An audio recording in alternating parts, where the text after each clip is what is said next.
And then again, just note that the final exam is available this coming Friday and will be available through the following Friday, the 26th at 11:59 p.m. Make sure that you don't wait until the last minute to take it. I strongly recommend taking it Wednesday or before, just to give yourself a buffer in case anything comes up. The sample exam is currently available, so you can get an idea of what's going to be on the exam, the type of material, the depth of material, and so on. And you can run through the sample exam, kind of take it in a practice format, give yourself 2 hours, see how you do, see if there's anything that you want to review or any problems that might have taken a little longer than expected. Maybe there's a different approach that you can use to speed it up, or maybe for a longer problem, you kind of identify which problems are lengthier and maybe leave those till the end because all of the problems are equally weighted. And again, note that the final exam does not cover section 16.8 and 16.9 as they are the material for next week. So it wouldn't be really fair to have the exam over that material as well. Okay, so moving on to surface integrals. And we're going to start with surface integrals of scalar functions. So here, the basic idea is that we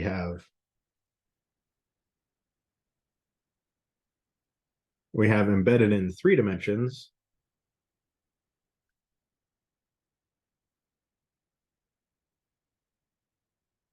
say a 2-dimensional surface, maybe we call it S. And we kind of think that on this surface, we have f of x comma y comma z, a scalar function defined on S. So S is a set of coordinates in 3-dimensional space, and we have a function, little f, that's defined on that set of points.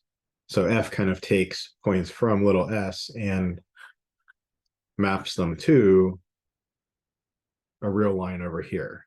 So this surface is our input space.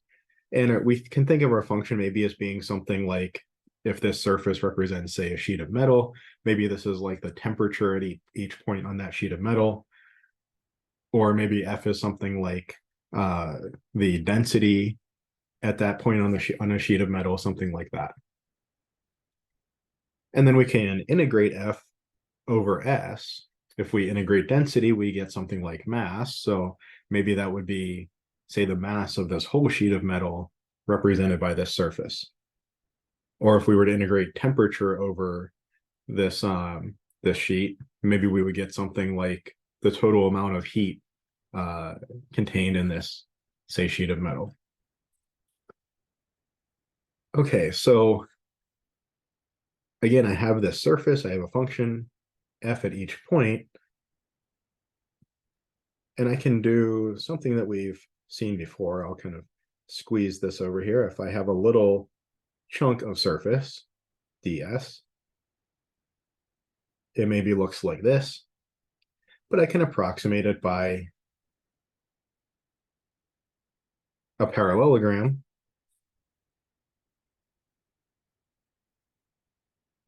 that's spanned by 2 vectors. And if I have a parametric representation of this, let's say r of u and v, then one vector could be ru and the other rv. So on this little chunk of area dA,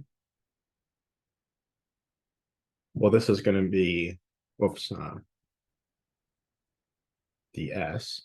This is going to be approximately, well, the amount of area that I have here is ru cross rv, the length of that, times dA. So I'm approximating my surface, little chunk of surface, with a tangent plane. And that's what gives me my little chunk of area with the correction factor length of RU cross RV. Okay, so how do we represent that? Well, the symbolic notation for the surface integral of little f, that's double integral over S, over the surface, of little f of xyz. Note that we're on a surface, so a surface is a two-dimensional object, even though f of xyz kind of, in a sense, feels like it has three dimensions, right? We might think something like z equals f of x, or z equals g of xy, defines that surface. So we do have one constraint here, so that's why it's a double integral of f of xyz, not a triple integral. But we have our surface integral of f ds. That's kind of the direct representation, the direct notation for what we're discussing here. And we see that that's equal to f of r of uv, if I have a parameterization for the surface r of uv, times the length of ru cross rv dA. And here, the second integral is a double integral over d, where d is the region in uv space.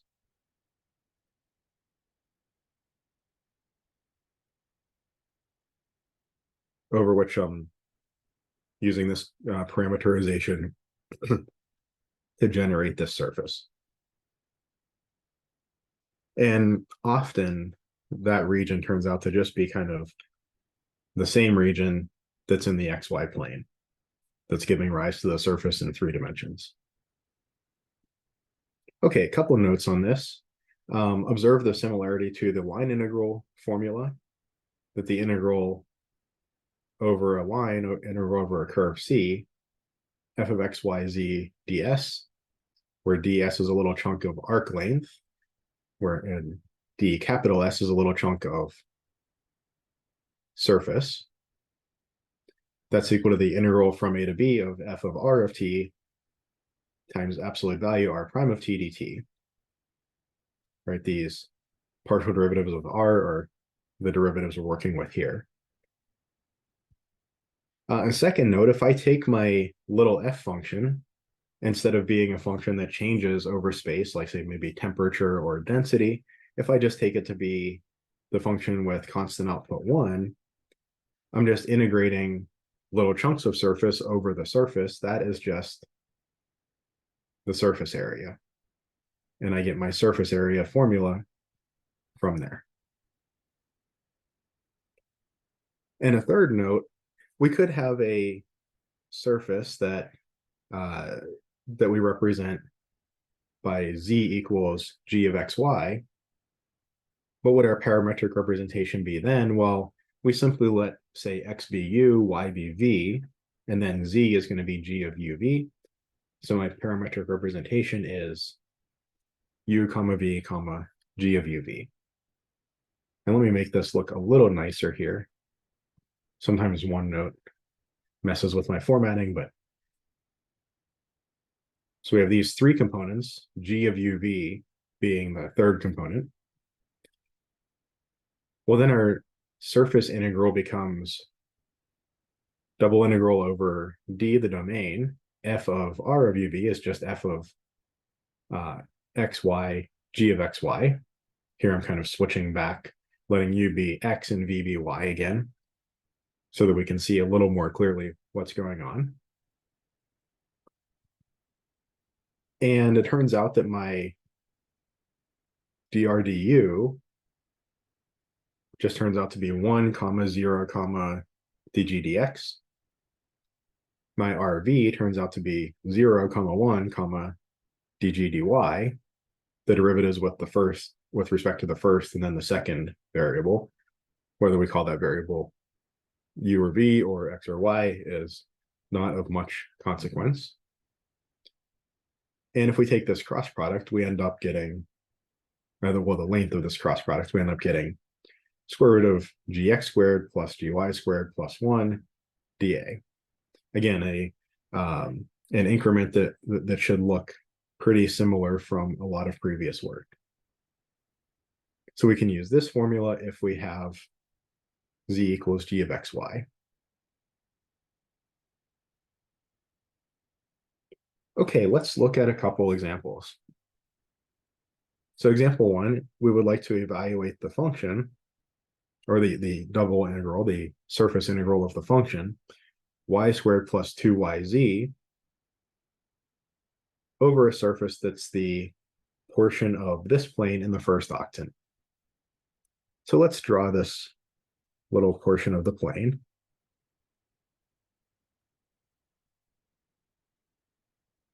So I know when x and y are 0, z has got to be 3. When x and z are 0, y has to be 6. And when y and z are 0, x has to be 3.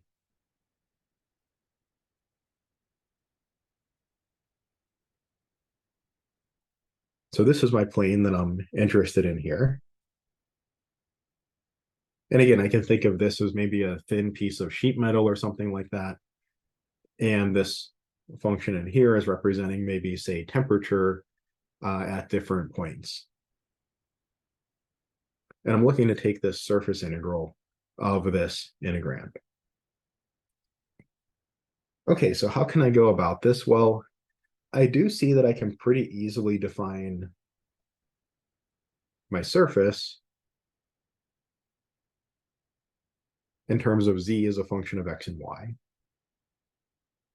So I do see that z is 1/2 of 6 minus 2x minus y. That is my g of x and y. So I think I would like to use the formula up here in note 3. So what do I need? I need a couple of different things. Well, I need to know the domain over which I'm integrating. I also need to know this square root stuff here. So let's start with that. So what is dg dx? That is -2 over 2. That's -1. And what is dg dy? That's -1/2. So then my square root is square root of -1 squared is 1, plus -1/2 squared is 1/4, and then plus 1. So I get what? Square root of 9 over 4, or 3/2. So that's my little square root bit there. That's kind of the, in a sense, like stretching factor, going from little bits of area in the xy plane to little bits of surface along this uh, plane that's not one of the 3 major planes. Okay, so I want to integrate over some domain D. I'll figure out in just 1 second. I want to integrate f of xy, g of xy. I want to integrate y squared plus 2y. And here I have a z. But remember, I'm just swapping z in for g of xy.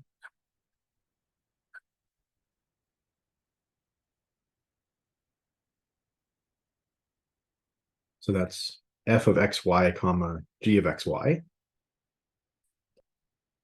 times the square root stuff, which is 3/2 dA.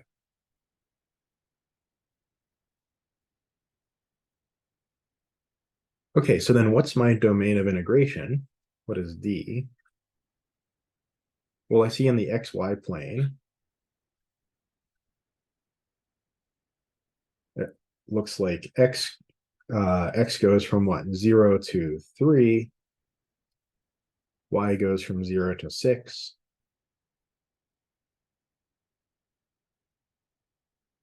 And this is our domain D here. So we can let, say, x go from 0 to 3, and y goes from what? Y goes from 0, from y equals 0 to, well, here I go over 3, and then down 6. Y equals 6 minus 2x.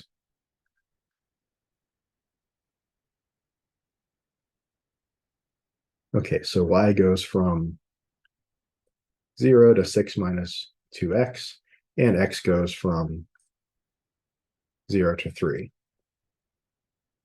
And this isn't a terrible integral to do. In fact, a lot of things cancel out pretty nicely and combine pretty nicely. I'll leave the details as an exercise, good practice for the final coming up, but we should end up with 3 to the 5th over 2 at the end of all of this. So again, lots of things in the integrand will cancel. Then, especially once we make use of 6 minus 2x being 2 times 3 minus x, you'll find that will be helpful at some point, and the integral isn't bad to do. So this is whatever this is, 243, I guess, over 2 is the value of our surface integral up here. It's something like the total amount of heat in this little chunk of steel or something like that. Okay, let's look at another example, example 2 here. Here we want to evaluate, again, a surface integral. We want to integrate the integrand x plus z. So again, we're thinking of this as representing something like temperature or density or something at each three-dimensional point in this surface. And what is our surface? It's the portion of the cylinder y squared plus z squared equals 9 that's in the first octant, and between x equals 0 and x equals 4.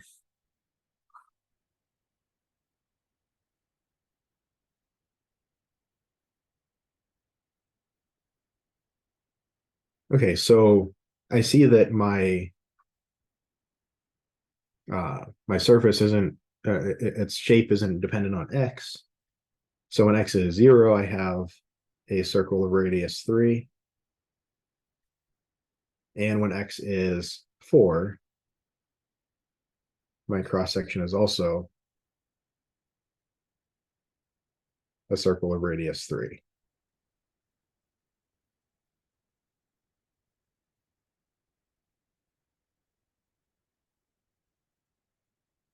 And so this is my surface. And just to be clear, I kind of drew these little legs up here on the x-axis, but those aren't actually part of the surface or anything like that. They were just illustrating that we're at the point x equals 4 there. So my surface is just this kind of curvy sheet up here. And again, at every point in this sheet, I have something like a temperature or a density or something that this integrand, this function x plus z is measuring. And that's my value at each point. I want to integrate over this surface, I want to integrate that integrand. Okay, so maybe I could work this this surface out to be some z equals g of xy. Probably wouldn't be that bad. And in fact, if you want to go through an exercise, you could try to do that and approach this in the same way that we approached example 1 here. But we're going to choose to use a parameterization.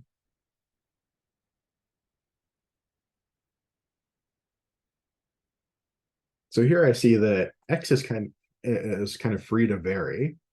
As x varies, that doesn't really affect the relationship between y and z. So I'll let x be u. And then at each point for x, I want a circle of radius 3. So that could look like y equals 3 cosine of v and z equals 3 sine of v. For this parameterization, I see that u, which is just x, goes between 0 and 4. And I see that v, which is the input into this, this kind of yz bit here, into the trig functions. Well, when v is 0, so let's see, v equals 0 corresponds to y equals 3, z equals 0. That's this bit there. And then as v increases, say goes up to pi over 2, Well, cos of pi over 2 is 0. So y is 0. And sine of pi over 2 is 1. Z equals 3. So I'm traversing this curve this way up to here. So I want v to go from 0 up to pi over 2. So that's my domain in the UV space rather than the XY space.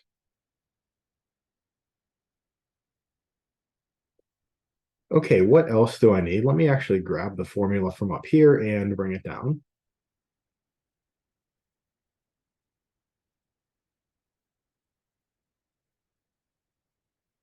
So I have R. I need to figure out what's length of RU cross RV. I need to rewrite F in terms of U and V using this parametric representation. And then I need to perform the double integral. So let's figure out what is RU cross RV, this bit here. So dr du is 1, 0, 0. That's not bad. Dr dv is 0, -3 sine v, and 3 cos v. Taking the cross product,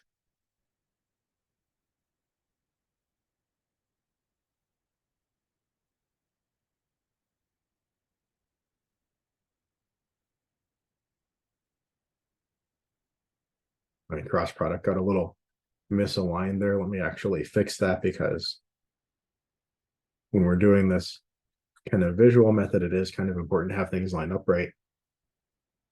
Okay, so I, coming top left to bottom right, hits a 0, so it's 0 for the positive contribution, and going the other way also hits a 0. So that's 0i. J, going top left to bottom right, hits a 0. Top right to bottom left, I get j times 1 times 3 cos v. And that's with a negative, because that was the second part where I'm going top right to bottom left. And then k, top left to bottom right, I get k times 1 times -3 sine v. And then going the other way, k times 0 times 0. So that's my cross product. That is RU cross RV. And so that's a vector. What is its length? Well, that's going to be -3 cos squared v, -3 squared cos squared v plus -3 squared sine squared v. And square root of all of that, that is just going to give me 3. So that's my kind of scaling factor here that just turns out to be 3. This won't necessarily always be a constant, but here in the last couple examples, it's worked out nicely.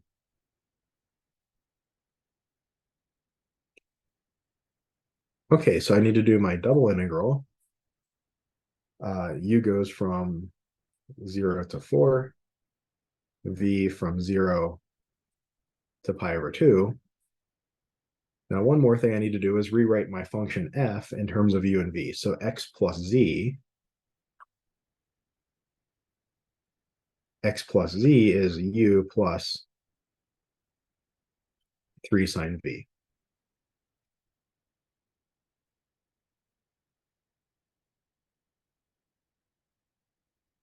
Then times 3 dv du. And again, this is a fairly straightforward integral to do.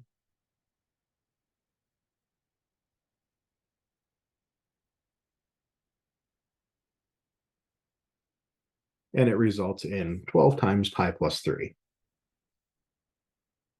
So again, if we're thinking of this little f, x plus z, if we're thinking of that as, say, representing a density, a mass density at each point on this kind of curved metal sheet, then 12 times pi plus 3 is the total mass of that sheet. Or if we're thinking of it as representing something like a temperature, then 12 times pi plus 3 is like the total amount of heat energy in that sheet.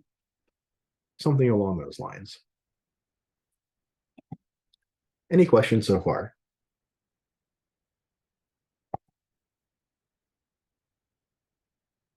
Okay, so the next topic we'll discuss, it's a little bit of a kind of side topic that we'll need for the next discussion, but so it's a bit of a bit of a tangent, but we do need it for the upcoming material, and that's orienting surfaces.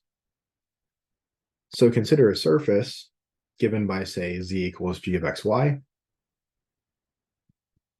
We're presuming we can orient this surface, and there's a little bit of a discussion in the book about surfaces that cannot be oriented, like, say, a Mobius strip. So if it's a surface that we can orient, then we say that the surface is oriented upward if we choose to represent normal vectors to that surface with a positive z value. So again, a little picture down here might help quite a bit. I can imagine on the surface, I can have maybe some curves that lie on the surface. Each of those curves has a tangent at this point. And when I take the cross product of these two, I get a normal, right? These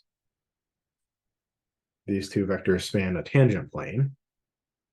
When I take their cross product, I get a normal that's perpendicular to the tangent plane. And to this point, we haven't really worried too much very often about whether that normal was pointing kind of up or down. It was just the normal to the tangent plane, and we can define it either way. Essentially, if we were just looking for an equation for the plane, we could multiply both sides of the equation by -1 and still have a valid equation. We didn't really care which components were positive or negative. We just used the normal for things like that to get us an equation of the plane. But now we will be concerned with which direction our normal points. We're going to choose, when we say oriented upward, we're going to choose the normal that has a positive z component. And that puts negative dg dx and negative dg dy in the other two components. And we can define a unit normal as this vector over its length. If we parameterize this, letting x be u, y be v, and z be g of uv, we can define this unit normal as ru cross rv over length ru cross rv. And that's for a surface that's oriented upward. We could also consider a surface that's oriented downward, where the unit normal points in exactly the opposite direction. That's just negative of what we had previously. And if we change the order of a cross product, that pops out a negative. Cross product is anti-commutative, that if you do A cross B, that's negative B cross A. So by changing the order of the cross product up here, that cancels this negative in the front. And then, of course, the length doesn't care about the sign. So if we're oriented upward, we do RU cross RV. If we're oriented downward, we do RV cross RU, and that takes care of the sign change for us.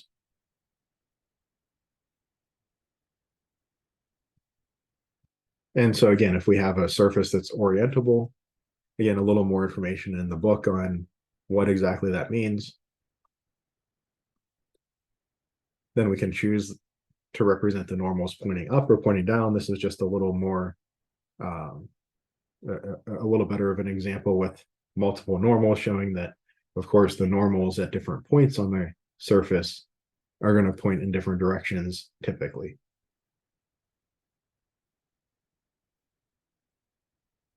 Okay, and then related to this idea, but not exactly the same idea. We call a surface a closed surface if it's the boundary of a solid volume.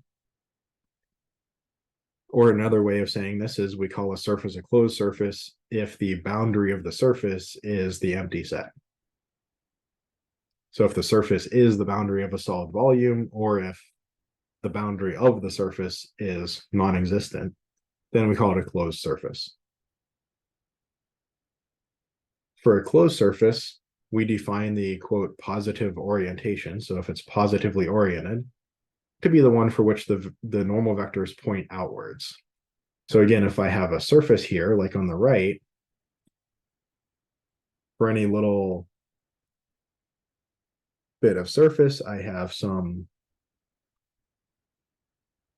curves that can give rise to some tangent lines, which can give rise to a normal, but that normal can either point out or it could point in. In other words, this surface encloses a volume. My normal could either immediately enter the volume or it could not immediately enter the volume. The positive orientation is the one where we point outward. We, in other words, do not immediately enter the volume. And the negative orientation is where we immediately enter the volume, where we point inwards. We do have to kind of say like whether we immediately enter or don't enter, because we could have a surface that kind of, wraps around like this or something, and maybe the normal points quote outward, but it eventually goes back into the volume, but not immediately so though. Okay, so positively oriented means we're enclosing a volume and our normals point out. Negatively oriented means we're enclosing a volume and our normals point in. Oriented upward or downward is what we would typically say when we have a surface. Typically, we would say this when we have a surface that's not enclosing a volume. And then we have to say which way to orient the surface. We choose the direction that gives a positive z value.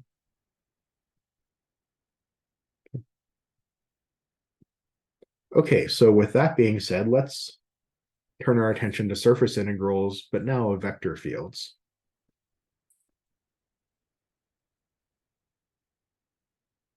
So here I have a picture that I took from the book. All these pictures came from the book. And I have some sphere with some vector field represented here, some different arrows. These arrows depict big F of X, Y, Z. At different points in three-dimensional space, we take that point, we give it as an input into big F, and as an output, we get a three-dimensional vector that points in a certain direction. That's what all of these arrows are. Now, what's the basic idea of a surface integral of a vector field? Well, here the idea relates to flow or flux.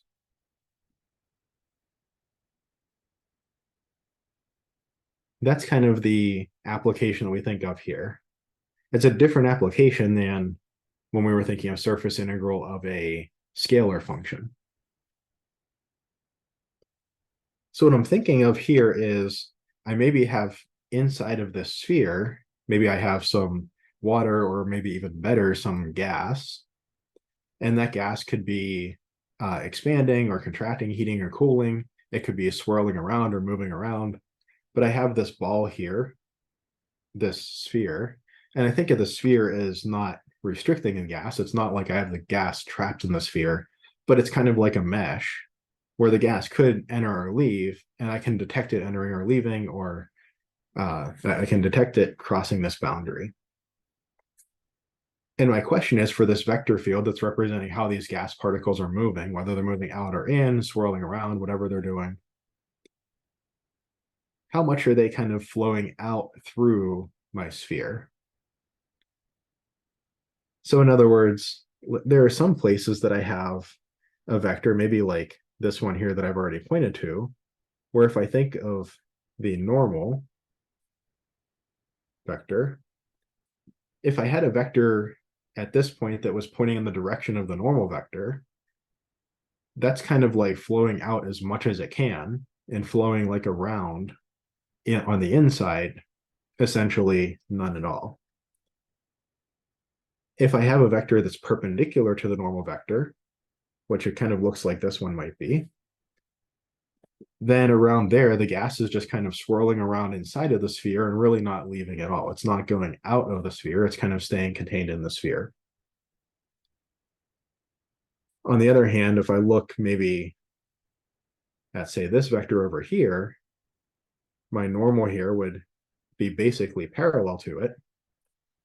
And kind of all of the effect of this little chunk of the field, or this little chunk of what the gas there is doing, is the gas is leaving kind of as much as it can and not really swirling around or staying in the sphere at all. So here I'm kind of looking at, is F parallel to the normal or more or less parallel to the normal? Then I should have a high amount of flux, a high amount of flow out of the sphere.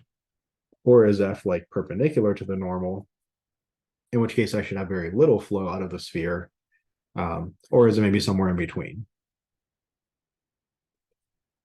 And of course, this is for flow out. We could think of flowing in as well. You know, if I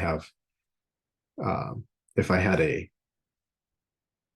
piece of my vector field that was parallel to the normal, but pointing in the opposite direction, of course, that would be flow in. Okay, so definition, if F is a continuous vector field defined on an oriented surface S with outward, not necessarily unit, normal vector n, then the surface integral of F over S, the sometimes called the flux of F across S, is the surface integral of F dot ds.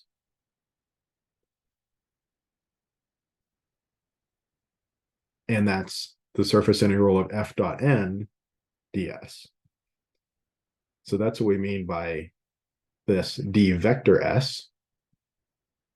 We mean normal times d big S times a little chunk of surface area. So again, the dot product, well, if I have two perpendicular lines that I'm dotting, two perpendicular vectors, the dot product is 0, and I have essentially no flow out of the sphere around that point. If the two vectors are nearly parallel, then my dot product is going to be quite large, either large positive or large negative, but I'm going to get a lot of flow out of the sphere or into the sphere. And I can rewrite this as the double integral over a domain d of F dotted with, and again, how do we define our normal? As RU cross RV dA.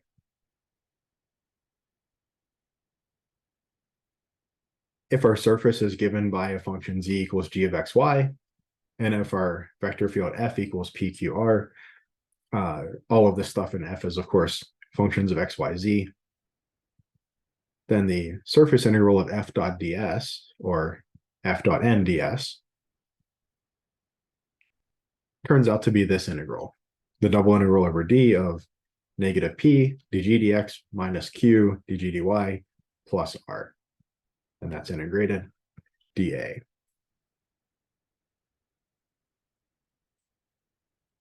Okay, so let's look at a few examples of this. Any questions so far? We're actually moving a lot faster than I had expected because I skipped some of the calculation details on those previous integrals. Okay, so example, let's compute the double integral of S, double integral over S of F dot ds. Let's compute the flux across some boundary for the vector field 0, 0, x, and where S is the surface parameterized by this parameterization. Okay, let's first look at this parameterization. It's a little hard to figure out on your own, but if you plug it into parametric equation plotter, it looks kind of like this. So I kind of go along the x-axis with a curve kind of like that. That's whenever, say, you take v to be 0.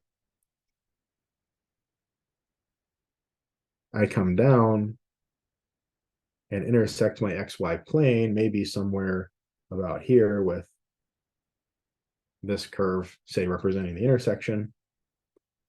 Now I'm below the xy plane. I'm in the negative z space.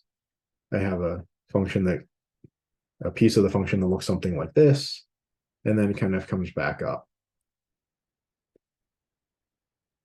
So this kind of like cuts through the xy plane, and it cuts through it, that point there, and along that curve. So this is the surface that I'm interested in. And it kind of comes toward us a little bit. So I'm orienting this with the normal pointing, say, like this. This would be the upward direction.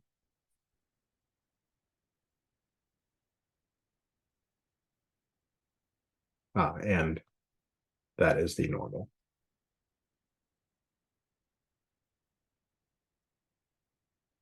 And then again, I think I have some field, 0, 0, x. Well, the field, its vectors have 0 horizontal component in either the x or y direction. So the field vectors all point directly up. Maybe I'll draw a couple of them in green. They all point directly up. How large are those vectors? How long are they? How much do they point up? Well, when x is near 0, they only point up a little bit. When x is larger, they point up more. So even more here because we have an even larger x. So that's what my field looks like. I have, if I imagine a gas kind of permeating up through this surface, I have a little bit of flow, say down here near the y-axis. I have more flow, say here at intermediate x values, and I have even more flow at these larger x values. So what's kind of the total flow of this gas across this boundary, the surface?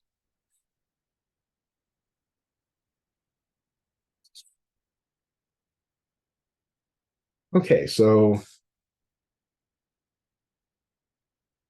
I'm going to use, oops, I'm going to use this formula. Let me just pop it down here. So again, I see that I have a parameterization given to me. So I might as well use this form. How do I set this up? Well, I need to take the partial r with respect to u and v, their cross product. I have to dot that with f, so I'm going to want to make this f of r of u and v. I'm going to want to change f's components into u's and v's. Take the dot product and then do my integral in the uv space. Okay, let's start with the cross product.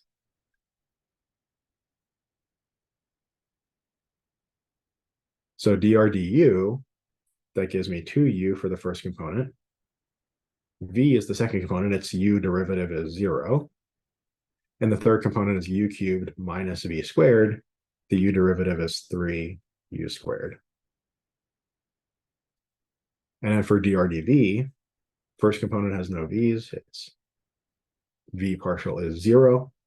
Second component is just v, its v partial is 1. And the third component, u cubed minus v squared, its v partial is negative 2v. Taking the cross product,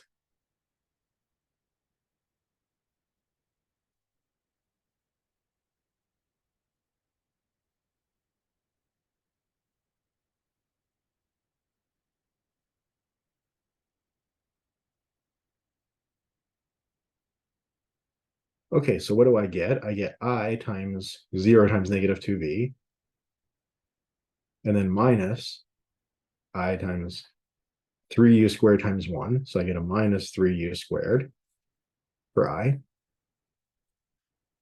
For my j component, what do I get? I get a plus j times 3u squared times 0, so that goes away, minus j times 2u times negative 2v, so that the minuses go away. I get a 4 uv for j.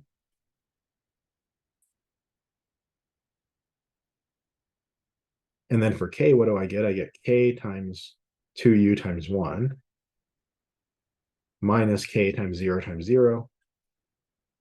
So that's what I get. I do note that u is a positive number. It's between 0 and 1. 2u is bigger than or equal to 0. That's the k component. Remember, I want this oriented upward, so I want to make sure my k component is positive. If I didn't realize it and I had used this parameterization in such a way that it was oriented downward, well, then I would just hit each of my components with a negative sign, right? If I ended up with, say, k times negative 2u, I just go along and change all the signs.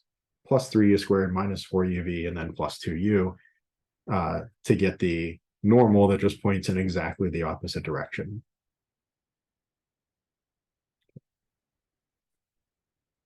Okay, so that is RU cross RV.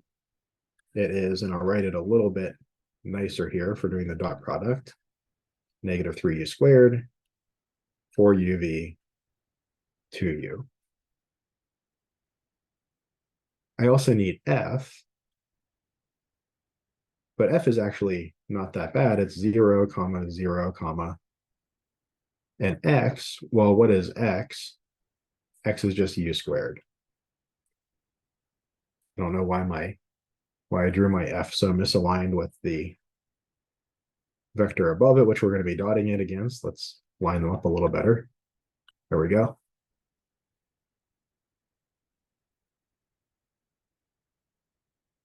And again, I want to take the double integral over d, a domain in the UV region, of f dot this cross product.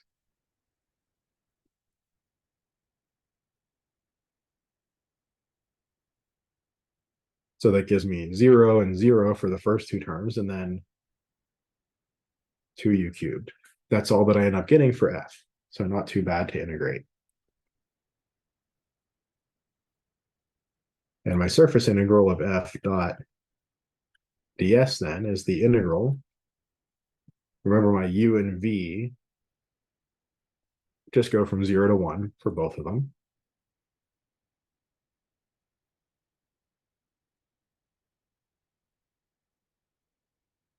Of f dot the cross product and integrate in the UV space. Well, I guess the v just all comes out, right? I just pull integral v equals 0 to 1 of dv straight out, and that just gives me a 1. So this is just the integral u equals 0 to 1 of 2u cubed du. Well, that's a u to the fourth over 4 times 2 is 1/2 u to the fourth from 0 to 1. Just 1/2.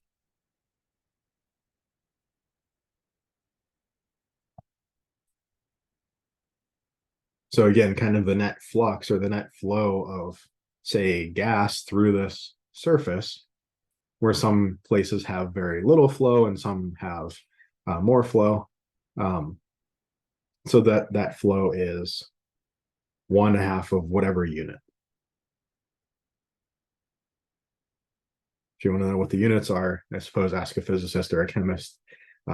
Probably something like mass per unit time or something like that.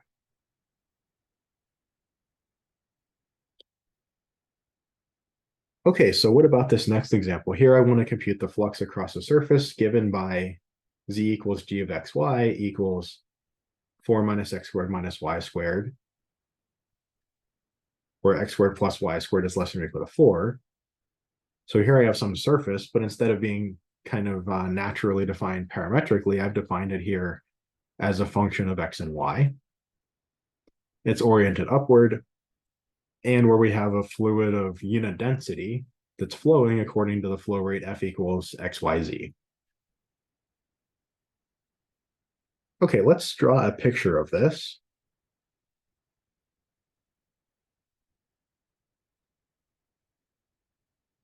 So my surface of interest, when x and y are both 0, z is 4, and then we go away from 0,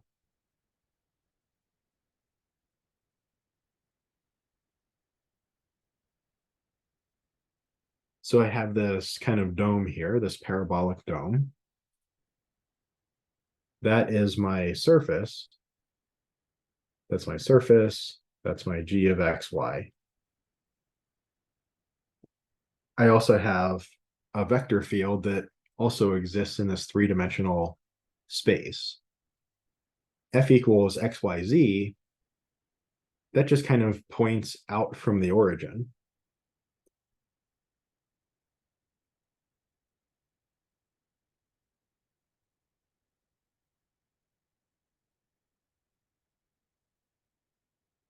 So this just points straight out from the origin. So it does seem like there's a bunch of flow across this boundary. It seems like most of these vectors are pretty well aligned with the normal vector to the surface, right? A normal vector to the surface, say here, might look something like this, and it's pretty well aligned with, say, the flux near there. Or over here, the normal vector might look something like this. They seem to be pretty well aligned. I would expect a positive answer. I would expect things flowing outwards.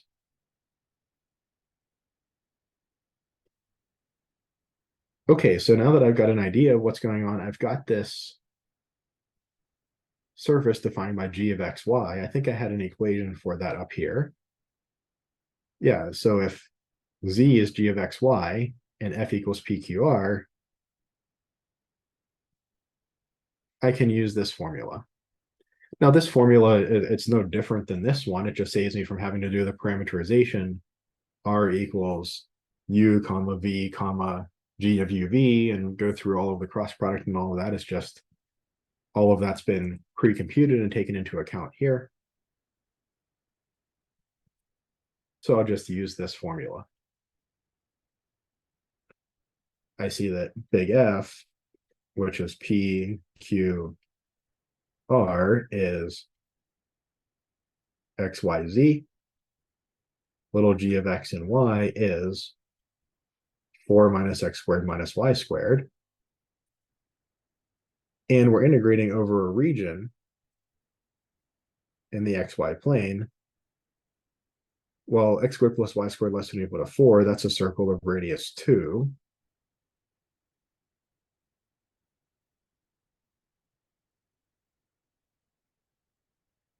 So this is my domain D that I'm integrating over in this double integral.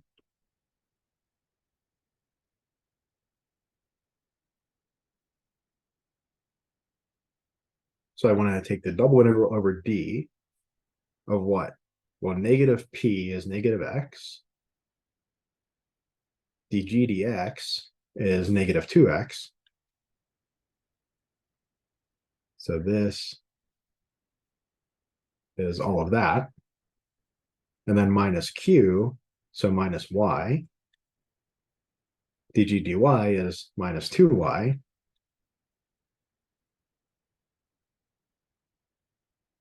And then plus r, and r is just z, so plus z. Now I want to integrate that dA. Now I do note that I'm thinking of doing a double integral here over x and y, but I've got this z. What do I do about that z? Well, I'm just going to erase and change it here. We're under the constraint that I have z equals g of xy. So I just plug in this value. So plus z, or plus, that's a 4 minus x squared minus y squared. dA. So just swapping that that function of x and y in for z, now I have an integral just over x and y with an integrand with x's and y's in it. I note that this gives me plus 2x squared. This gives me plus 2y squared plus 4 minus 1x squared minus 1y squared. So these take away one of each of these, leave me with one left over. I get 4 plus x squared plus y squared. But I'll write one more line.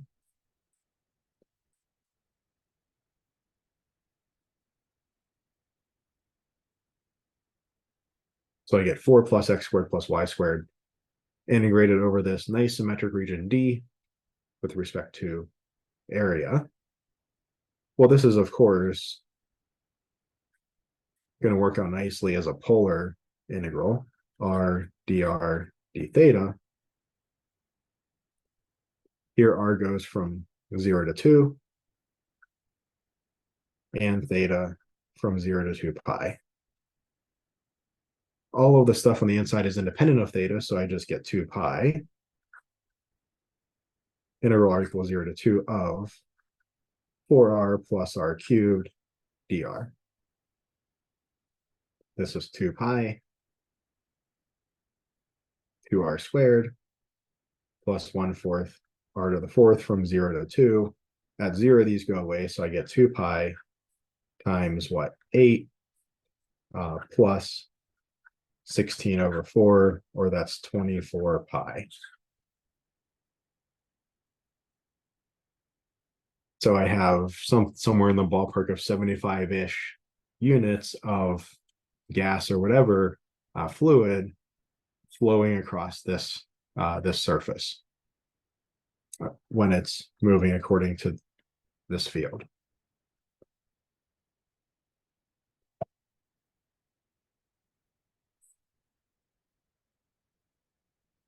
Any questions so far?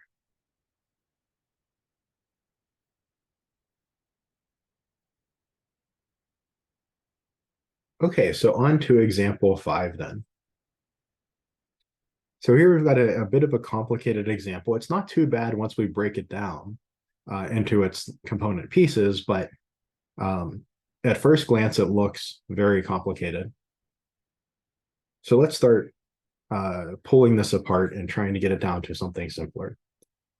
We want to compute a flux integral, a surface integral of a vector field, double integral over S, the surface of f dot ds.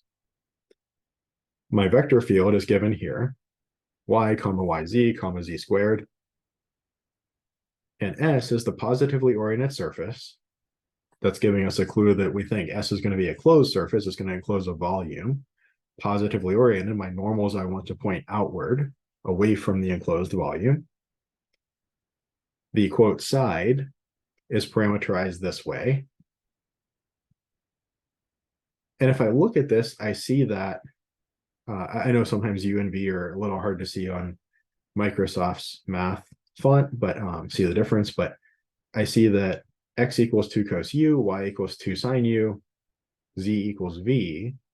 So z is kind of free to vary, and it doesn't affect x and y.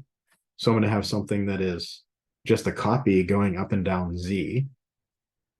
And 2 cos u, 2 sine u for x and y gives me a circle. So this is a circle that's copied up and down. Well, this is just a cylinder. So it's a cylinder going up and down. U goes between 0 and 2 pi. And v goes between 0 and 5. And who also have a top and bottom boundary, the plane z equals 0 and z equals 5. So let's try to draw this.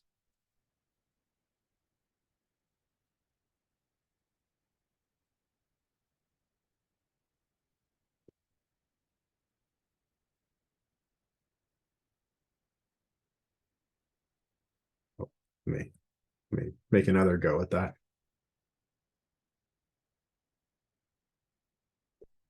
So this is going to be the bottom of my cylinder.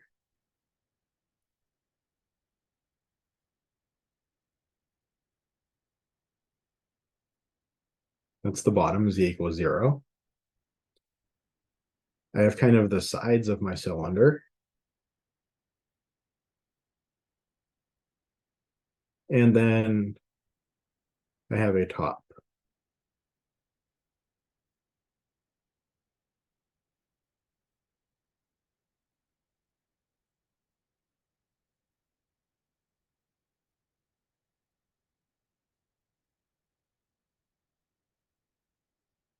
The sides I think of as kind of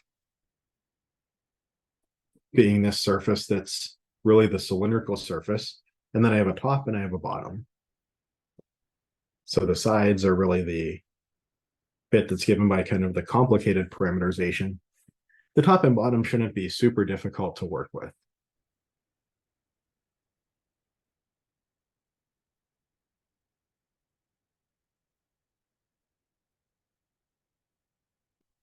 But if I want to compute my flux integral, if I want to basically ask how much fluid or whatever is flowing out through the surface, including the sides, the top, and the bottom, well, I'm just going to break that up into 3 integrals. I'm going to do one integral over the top, plus another over the bottom, plus another over the side.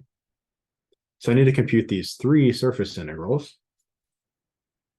The last one is probably going to be the most complex. The other 2, though, I've got to be a little bit careful about a couple of details. The first thing I want to note is that this is positively oriented, so I want my normals to point out of the volume, which means for the top, my normal points up, but for the bottom, my normal points down. And then for the side, it kind of points out to the side. But I do have to remember that the normal for the top and the bottom are going to be opposite one another.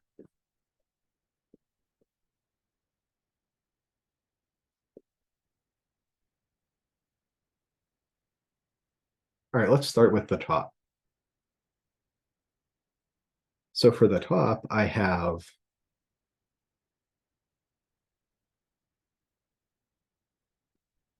X, Y, Z. I would like to parameterize that in terms of U and V.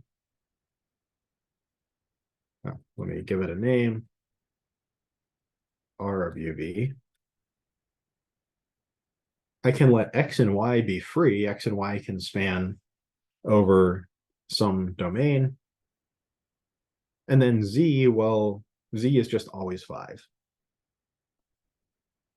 On this top surface, Z is just 5. And then I let X and Y be U and V can go over this region.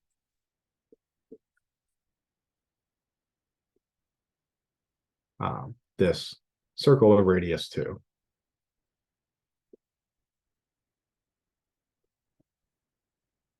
And so what I need to do here,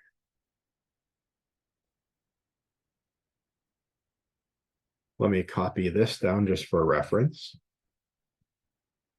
Maybe I'll put it right there.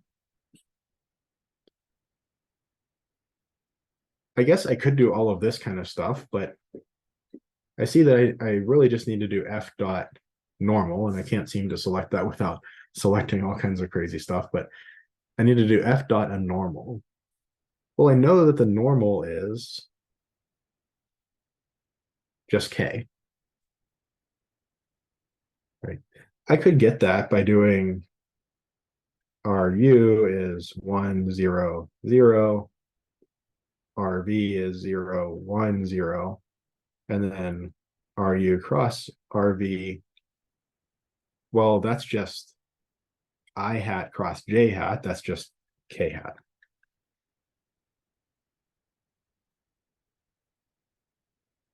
But I mean, I can just see that geometrically as well.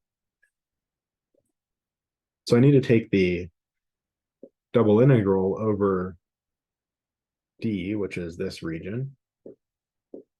This is in the UV space, which isn't all that different from the XY space in this case, of F dot K. Well, so this is my X, Y, and Z here. what is f in this case? What is f of r of uv? Well, I know f is y comma yz comma z squared. Or it's going to be v comma 5v for yz comma z squared is 25.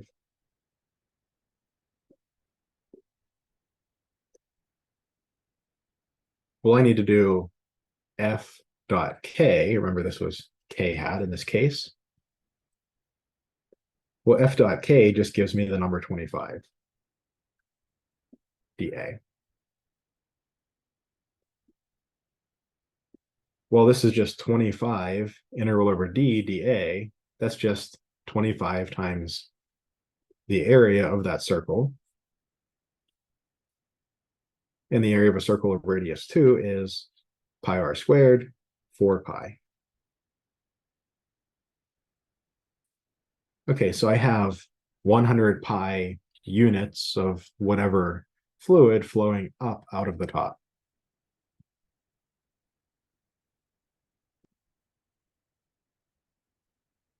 Now let's do the bottom next. So the bottom will be similar.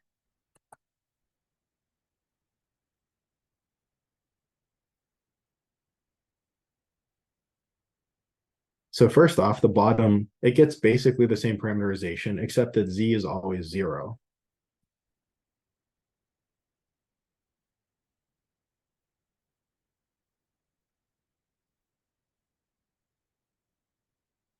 Right, so uv comma 0.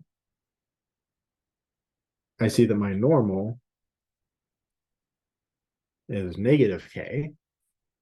I could do all of the r's and the cross products and all that, but I could also just see that it's negative k. And then if let me just copy f down here. Well, that didn't copy very nicely. Okay. So if I copy f down here, I need to rewrite f in terms of uv.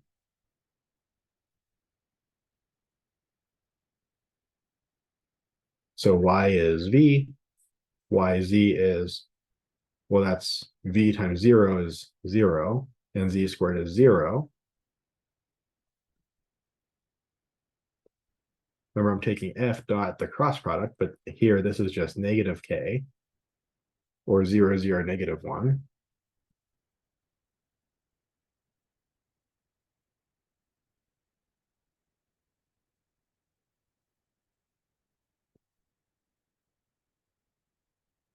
Well, that's just,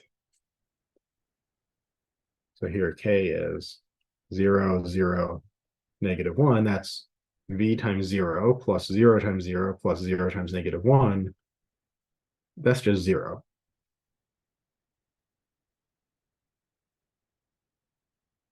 My integrand just turns out to be 0. I'm integrating this over that circle.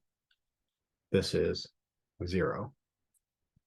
My flux across the bottom is 0. At least net across the bottom, I don't have any gas or fluid or whatever flowing in or out.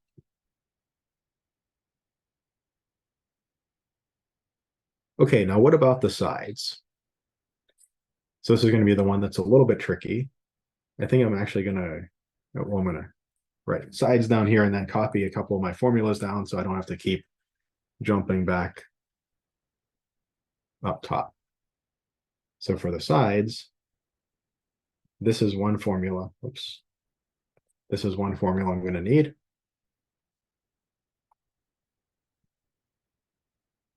I need to know what my parameterization is, which is all of this. I want those bounds as well.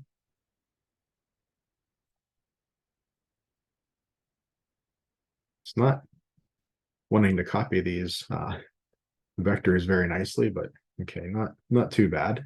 So fix them up. It's always a bit of a roll of the dice when you copy math and in anything Microsoft. And here's my function f, my vector field f.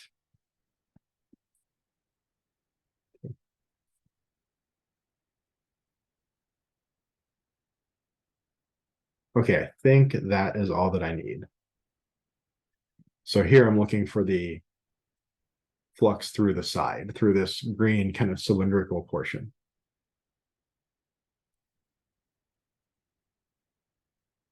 Okay, so let me first start with taking R's partials.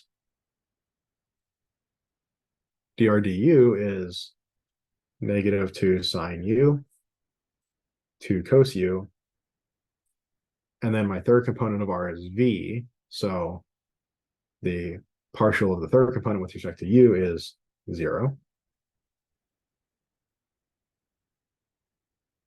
Partial with respect to v is, well, the first two components only depend on u, so that's 0, 0, comma, and then the third component, its partial is 1.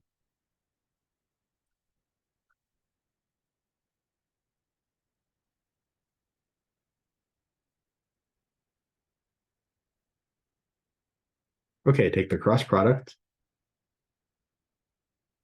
-2 sine u, 2 cos u, 0, and 0, 0, 1. I have I times 2 cos u times 1.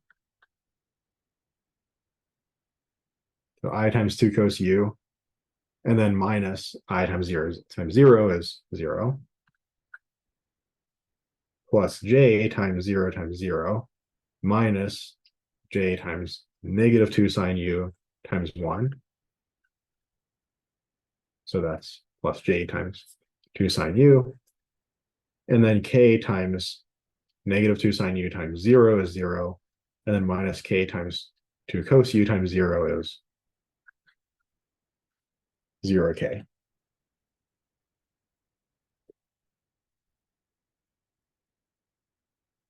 All right, so this is what RU cross RV is.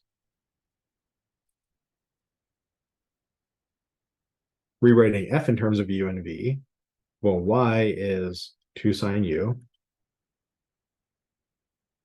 YZ is 2V sine U.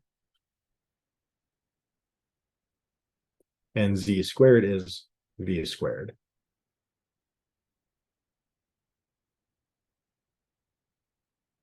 And then just writing RU cross RV again over here is 2 cos U,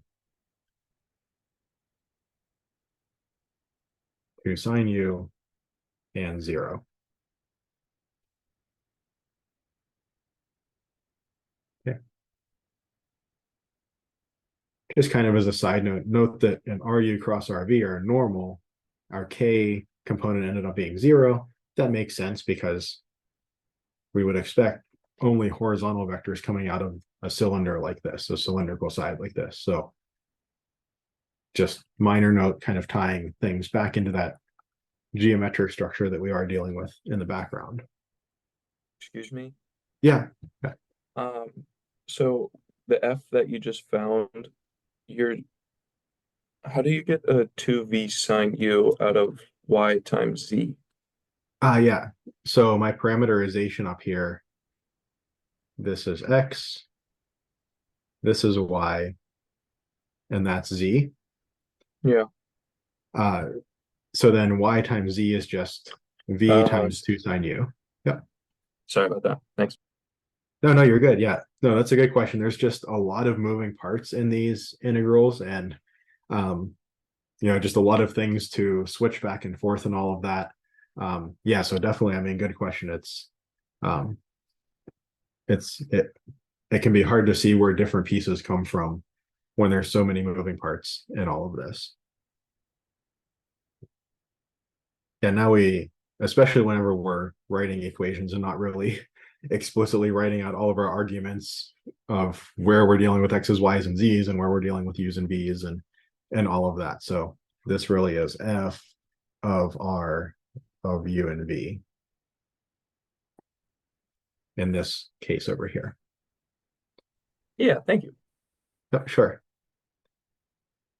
So now we dot these two vectors together.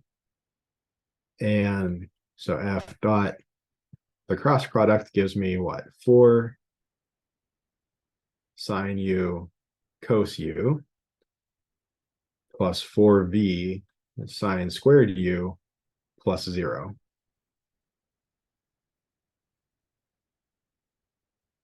And after all of this, I have my double integral over d, which is a domain in the UV space. It's this nice rectangular domain of, this is f dot, the cross product of this dA. Okay, so that gives me what?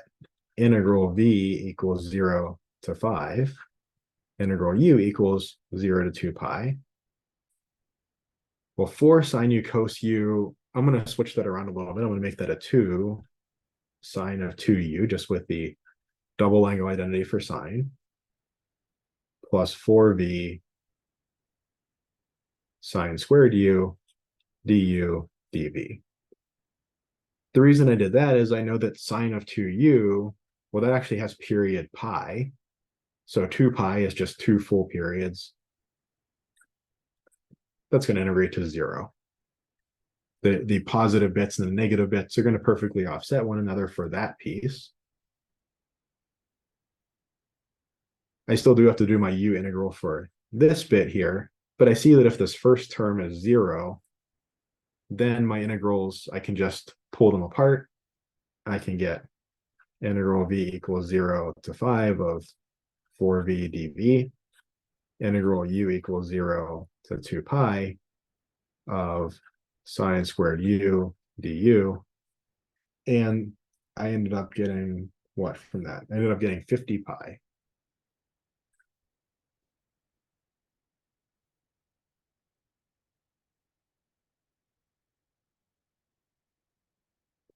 Okay, so that was the flux out of the sides, or the side, I guess, as you could call it.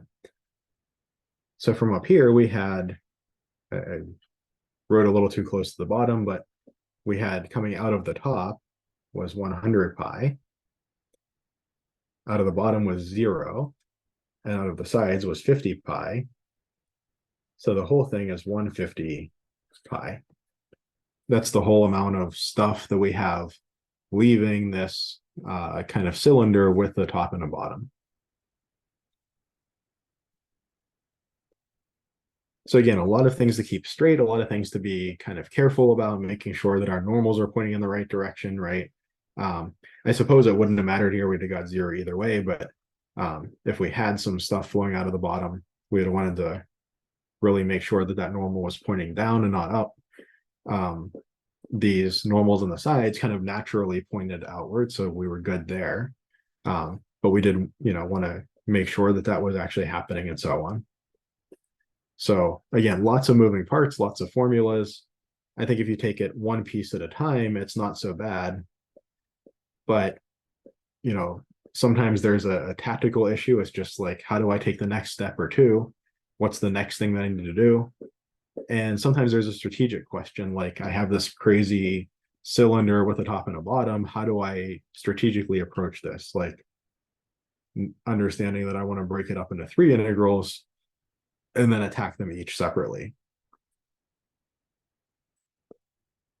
Okay, so that was what I had planned for today for surface integrals. Are there any questions on surface integrals?